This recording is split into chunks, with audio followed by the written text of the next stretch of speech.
There's a moment when you realize your mind doesn't work like other people's. Maybe it's 3 a.m. and you're wide awake, not because of insomnia, but because you can't stop thinking about a conversation from 5 years ago, analyzing every word, every pause, every possible meaning. Maybe it's at a party where everyone's laughing at surface jokes while you're drowning in the existential implications of small talk. Or maybe it's right now, as you wonder why life feels so impossibly heavy when everyone else seems to float through it effortlessly. Carl Jung understood this weight. He understood that some minds don't just think, they excavate. They don't just process. They dissect reality layer by layer until there's nothing left but raw truth. And that truth, it's both a gift and a curse that most people will never comprehend. You've probably been told you think too much, as if thinking could ever be too much, as if consciousness came with a recommended dosage. But Jung knew better. He knew that deep thinkers aren't overthinking. They're thinking at a depth that terrifies those who live on the surface. Your mind isn't broken. It's operating on a frequency that most people can't even detect.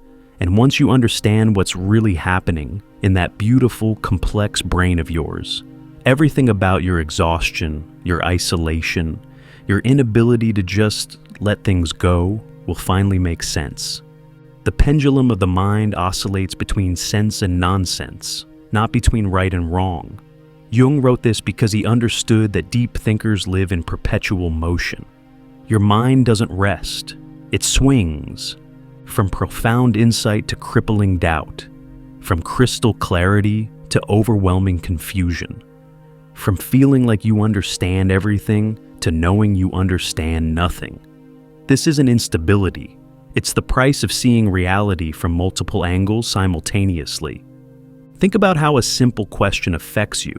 Someone asks, "How are you?" And your mind explodes into fractals. How am I physically, emotionally, spiritually, compared to yesterday, compared to who I thought I'd be, in the context of global suffering, in relation to the heat death of the universe? By the time you've processed all the possible answers, they've moved on to talking about the weather, and you're left feeling like an alien who failed a basic human interaction. But here's what's really happening in your mind that Jung discovered. Your brain doesn't process information linearly like most people's. It processes in webs, networks, infinite connections. Every thought links to 10 others. Every observation opens doorways to memories, possibilities, philosophical implications. You're not just thinking. You're mapping the entire territory of human experience with every passing moment. No wonder you're exhausted. Your mind is running algorithms that would crash most operating systems. Everything that irritates us about others can lead us to an understanding of ourselves. But for deep thinkers, this isn't just an observation. It's an involuntary reflex. You can't simply be annoyed with someone. Your mind immediately starts analyzing why. What does this irritation reveal about my shadow? What projection is happening here? What childhood wound is being activated? You're simultaneously experiencing the emotion and performing psychoanalysis on it. You're the patient and the therapist, the subject and the observer, trapped in an endless loop of metacognition. This is why relationships are particularly complex for you. While others can simply fall in love, your mind is running parallel processes, analyzing attachment patterns, recognizing projections, predicting future conflicts based on current dynamics. You see the end in the beginning, the wounds beneath the attraction, the inevitable disappointments built into the fantasy. It's not that you can't love, it's that you can't love blindly. And conscious love, while deeper, is infinitely more challenging. The workplace becomes its own special kind of torture. While others focus on tasks, you see systems. While they solve immediate problems, you're recognizing patterns that reveal fundamental flaws in the entire structure. You understand not just what's happening, but why it's happening, what it means, where it leads. But try explaining systemic dysfunction to someone who just wants to get through their to-do list. Try suggesting that the real issue isn't productivity, but the existential meaninglessness of what's being produced. The privilege of a lifetime is to become who you truly are. But what if who you truly are is someone whose mind never stops? Someone who sees 17 layers of meaning in a casual comment? Someone who can't watch a movie without analyzing its archetypal patterns? This is the deep thinker's dilemma. Your authentic self is too complex for most contexts. So you learn to fragment, to present simplified versions of your thoughts, to pretend you don't see what you see. But Jung knew something about this fragmentation that explains why it's slowly killing you. Every time you dumb down your thoughts to be palatable, you betray your nature. Every time you pretend a simple answer satisfies you when it doesn't, you abandon yourself. Every time you say, "Never mind, it's not important." When someone can't follow your thinking, you reinforce the message that your depth is a defect rather than a gift. Sleep becomes complicated for deep thinkers, not because you have insomnia, but because your mind doesn't recognize arbitrary boundaries like bedtime. Ideas don't respect circadian rhythms. Insights don't wait for convenient moments. You lie in bed and your mind presents you with solutions to problems you forgot you were solving. Connections between disparate concepts. Memories that suddenly reveal their significance. How can you sleep when your mind is showing you the secrets of the universe?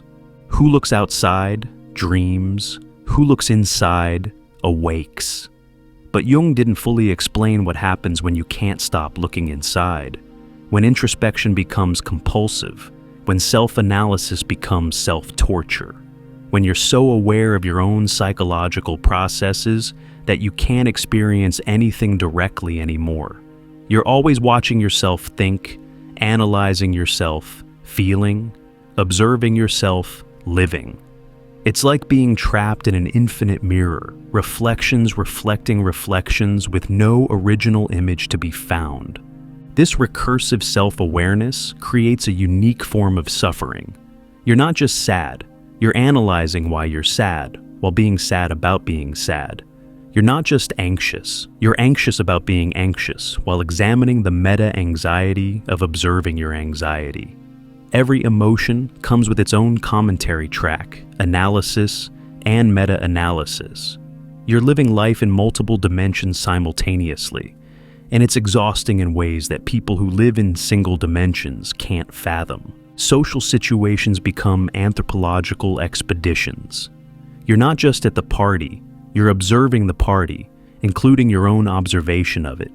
You notice power dynamics, social hierarchies, the masks people wear, the games they play. You see how alcohol loosens inhibitions in predictable patterns, how small talk serves as social grooming, how laughter often masks discomfort. You understand the mechanics of human interaction so well that you can't participate naturally anymore. You're like a musician who can't hear music without analyzing its structure. The magic is gone, replaced by mechanism. The meeting with oneself is, at first, the meeting with one's own shadow. Deep thinkers don't just meet their shadow, they move in with it. You're intimately acquainted with your dark side, your contradictions, your hypocrisies. While others can maintain comfortable illusions about their goodness, you see your own capacity for evil, pettiness, cruelty. This self-knowledge is supposed to be liberating, but often it's just paralyzing. How do you move forward when you're so aware of your own flaws? How do you make decisions when you see every possible way you could be wrong? But here's what Jung understood about deep thinking, that even deep thinkers often miss. It's not just a cognitive style, it's a form of sensitivity. Your thoughts go deep because you feel deep. You analyze because you sense there's always more beneath the surface. And you're right. You can't let things go because your psyche knows that everything is connected, that small things reveal large patterns, that the microcosm contains the macrocosm. This sensitivity extends beyond thought into perception itself. You notice things others miss, the micro-expression that betrays the lie, the slight change in energy when someone enters the room, the gap between what's said and what's meant. Your nervous system is calibrated to pick up subtleties that others filter out as noise. But what feels like noise to them is data to you, essential data. Data that your deep thinking mind can't help but process, analyze, connect. Until you make the unconscious conscious, it will direct your life and you will call it fate. But deep thinkers are cursed with making everything conscious. You can't have an unconscious bias. You're too aware of your biases. You can't have a simple preference. You know the psychological history of why you prefer what you prefer. You can't even enjoy a sunset without thinking about light refraction, the rotation of the earth, the finite number of sunsets you'll witness before you die. Consciousness, which Jung promoted as the goal, becomes a prison when you can't turn it off. The creative process for deep thinkers is both a blessing and a curse. You have so much material to work with. Insights, connections, understandings that could birth 1,000 works of art. But you also have standards that match your depth. You see the flaws in everything you create. You understand how much more could be said, should be said, needs to be said. Perfectionism isn't vanity for you. It's the accurate perception of the gap between what you envision and what you can execute. So, projects pile up, half-finished, abandoned when they couldn't bear the weight of your complete vision.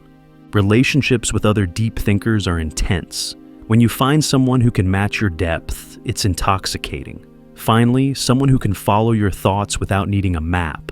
Someone who doesn't look glazed when you make the 7th connection in a chain of associations. Someone who adds layers rather than asking you to subtract them. But these relationships can also be overwhelming. Two deep thinkers together can create recursive loops of analysis, getting so lost in understanding each other that they forget to actually relate. In all chaos, there is a cosmos. In all disorder, a secret order. This is the deep thinker's salvation and curse. You see patterns everywhere, connections that span disciplines, centuries, dimensions. Your mind is constantly weaving disparate threads into tapestries of meaning. A conversation about coffee leads to colonialism, leads to consciousness, leads to quantum physics, leads back to the feeling of loneliness you had when you were 7. It all connects. It all matters. It all means something. But try explaining that web to someone who thinks coffee is just coffee. The physical toll is real. Your brain uses more energy than most people's. The constant processing, analyzing, connecting. It's metabolically expensive. Those tension headaches, that's your brain overheating from running too many programs simultaneously. The fatigue that sleep doesn't fix, that's cognitive overload from processing multiple layers of reality. The digestive issues, your gut is trying to process the emotional weight of all that thinking. Your body bears the cost of your mind's complexity. Memory works differently for deep thinkers too. You don't just remember events. You remember your thoughts about the events, your analysis of those thoughts, the connections those analyses revealed. A simple memory comes with footnotes, annotations, cross-references. This is why the past feels so heavy for you. You're not just carrying what happened. You're carrying all your interpretations of what happened, all the meaning you've extracted or imposed, all the patterns you've recognized.